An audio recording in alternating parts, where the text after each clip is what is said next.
Welcome back to Nite Lite with Pete Schwaba and Greg Bach here on the Civic Media Network. You are listening to us live and in charge, whether you're listening on the radio, watching on the live stream. We're currently streaming on Facebook, YouTube, with the platform we still call Twitter, or on the Civic Media app, which, by the way, you can listen to us on the app and also participate in the Break into Spring Text to Win multi-state contest right now going on this hour. The keyword is Queen, Queen. Text it in right now. Spelling matters. Capitalization does not, but text the word Queen, Queen, in via the Civic Media app. It's the only way you can participate.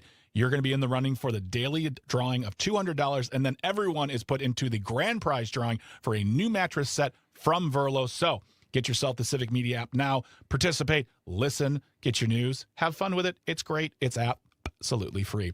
All right. In the second hour, we will be welcoming comedian Mary Mack to the show. But right now, let us bring on to the program our first guest of the evening. He is the director of the Veterinary Diagnostic Lab and is a clinical professor of veterinary medicine at the University of Wisconsin-Madison. Got that all out in one breath. Dr. Keith Poulsen is with us. He is not just a doctor and a professor, but he's also a good neighbor, because before we got on the air, we were talking about the fact that you were helping your dad shovel, and then on the way back to your house to be on the interview, you had to help someone, or you didn't have to, you helped someone get out of a ditch, because that's what we do here in Wisconsin. Absolutely. I mean, you got to use the tow chain when you have it, right? Oh, you used yes. a tow chain? I had to, yeah. Oh my gosh. You're so cool. I've only ever pushed, and a tow chain with that beard, you are already at astronomical coolness. That's fantastic, Doctor. I will say this, Dr. Poulsen is definitely a reason you want to watch the live stream. That man, that's a good look. I'm liking the look. But we asked you. We'll write a handy note. Right. We wanted to talk to you, though. It's a serious situation. We saw this in the Wisconsin Public Radio website, and we've seen other things coming through. Bird flu is back, and it has been hitting the poultry farms of Wisconsin. Can you give us, Dr. Poulsen, just kind of a brief overview of bird flu, as far as like not just what it is, but the fact that, in this story it says we've seen this before, and it's been not too long ago when we were dealing with bird flu, like a year and a half ago. So. Not to quote Jerry Seinfeld, but what's the deal? Right. So the lab, the Wisconsin Veterinary Diagnostic Lab, WVDL, we have two locations, Barron and Madison, and we're part of what we call the National Animal Health Laboratory Network, which is a network of 66 labs across the country. And we've actually been activated to fight this outbreak of bird flu since 2022. So while it gets hot during the migration seasons, we've been dealing with this in one shape, manner, or form since 2022, really on the heels of COVID. So, but this particular strain, the reason why we are continually seeing this is because what we call the reservoir, or where the kind of the source of infection, is in our migratory wild bird population. And anyone out there, even today, are seeing the Canada geese or the coots. I saw some coots and some ponds on my drive today. This particular strain of flu, what we call highly pathogenic avian influenza, hasn't really affected the waterfowl. They've adapted to it, but as they move throughout we're in the Mississippi Flyway, whether it's the West Coast, the East Coast, or the Mississippi Flyway. Twice a year they come through. Then they commingle down by Patagonia and Antarctica, and then they commingle back up in the Arctic Circle, and then they mix with all the other birds from around the world. So that's how this virus kind of moves around the global flyway. And so why is it still sticking around? That's a really good question that we don't really have the answer to, because it tends to be sporadic about how severe it is. But it certainly, last fall, we got hit pretty hard. The spring before, and then now this spring has been very challenging. I read in the Wisconsin Examiner that there were 3 recent cases in southern Wisconsin, isolated cases. What does that mean exactly? Like, does that mean it's been neutralized effectively, or are we panicking that it's back, like you just said? what's the concern level there that it's 3? Is that manageable, or is that just a sign of worse things to come?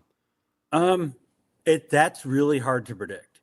We do know that when birds are affected, and we've been working with the Egg Producers Foundation and the farm owners about, they have very good biosecurity.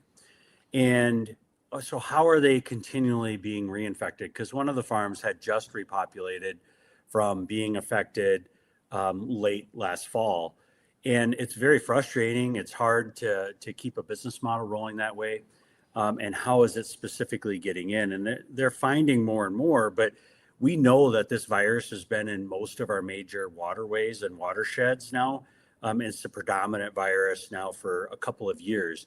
So when we go through, we know that it's there in the environment, and how and when domestic poultry gets affected, because they're very, very sensitive to it. And what happens when we see, like, some of these farms are 1 million birds or multiple million birds, what we'll see is you'll start seeing 10-20% die off overnight.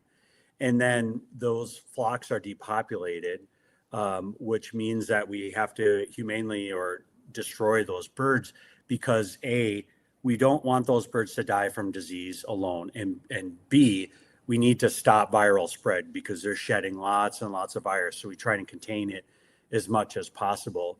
And we've seen now since 2022, since we've been activated, this is the worst foreign animal disease in U.S. history.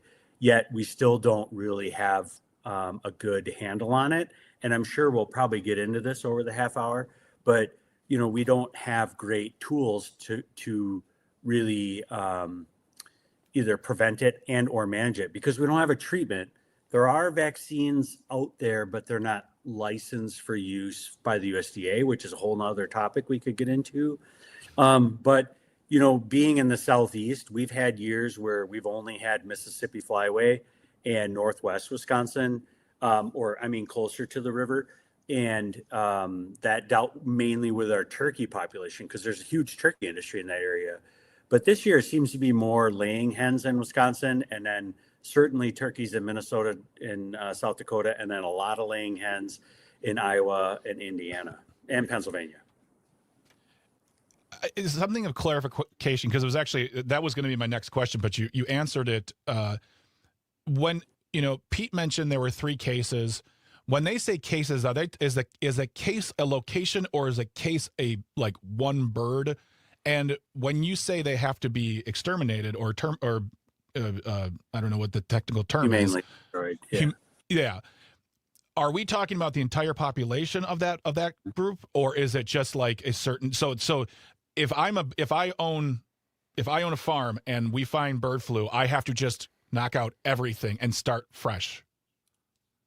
Yeah. So here's how it works on a poultry farm, which is very different than dairy. And we did see a dairy farm in Wisconsin, but in poultry, what happens is that the poultry industry has been dealing with this now for multiple years, and it's not the first time that they've dealt with it. The last outbreak we had before 2022 to 2026 was actually 2015, and that was the first very kind of large scale we've had in quite a while. But what happens is you see a very large mortality, and when you're dealing with large populations of bird, you're going to have some mortality on a regular basis. We try and keep that as low as possible. But like I said, you're just going to see 20-30%. And we don't really look at one bird. We look at the entire premise. And that's so that entire farm, we call it a premise. And the reason why is it's actually a premises. A premise is something in your mind, right? But on a premises, every premises has an ID. So we have a premises ID. So we consider that farm as a premise. And that ID and that location helps us manage it kind of using GIS or geographical information systems to be able to control outbreaks. So in that premises, once identified, so they'll either take a dead bird or a swab and they'll send it to our lab in Madison. We're the only lab in the state that can run that as part of the National Animal Health Laboratory Network. But once it becomes what we call non-negative or a detection, we actually send split samples, and one will go to either a lab in Plum Island, New York, which is moving to Manhattan, Kansas, or to the National Veterinary Services Lab in Ames. And then when we see additional farms, our lab can call it with the state animal health official, who is Dr. Darlene Kunkel, our state veterinarian. So once we have a positive, we know that a positive or an affected premises, we're going to see upwards of 100% mortality anyway. That's why the birds are what we call depopulated or humanely destroyed. So that is, and it's a big part of trade too, is that we have to stomp out the disease on the premises. It doesn't really make a lot of logical sense because we know it's in the environment, but there's a whole lot of levels of economic trade and politics along with animal health. The animal health side is actually probably the easier side. It's dealing with the politics, multiple different import and export markets, and then the economics that go behind it.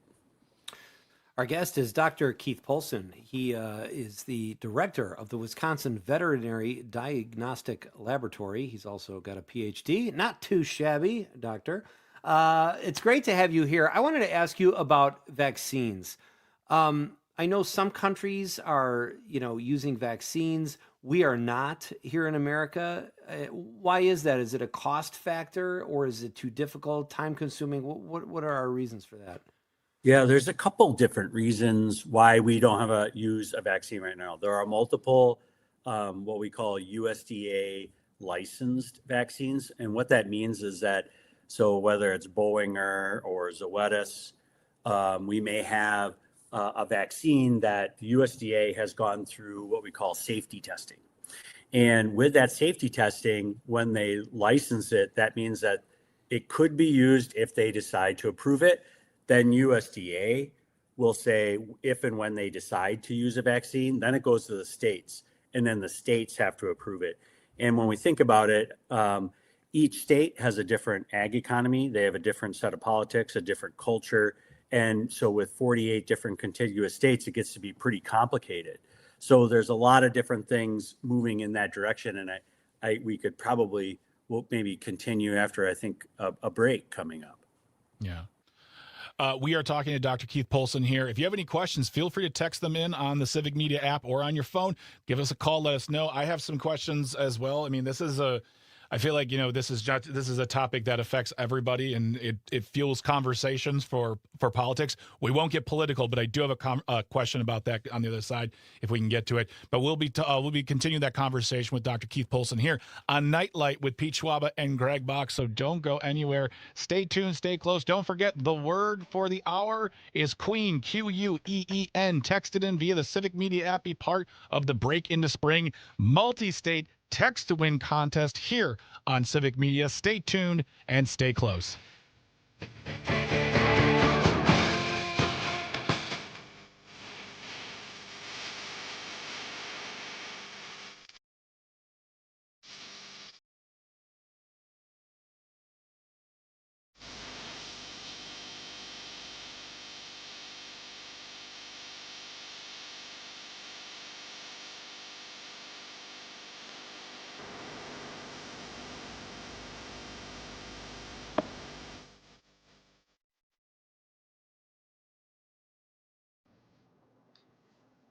All right, fantastic. We are on what's called the Secret Show.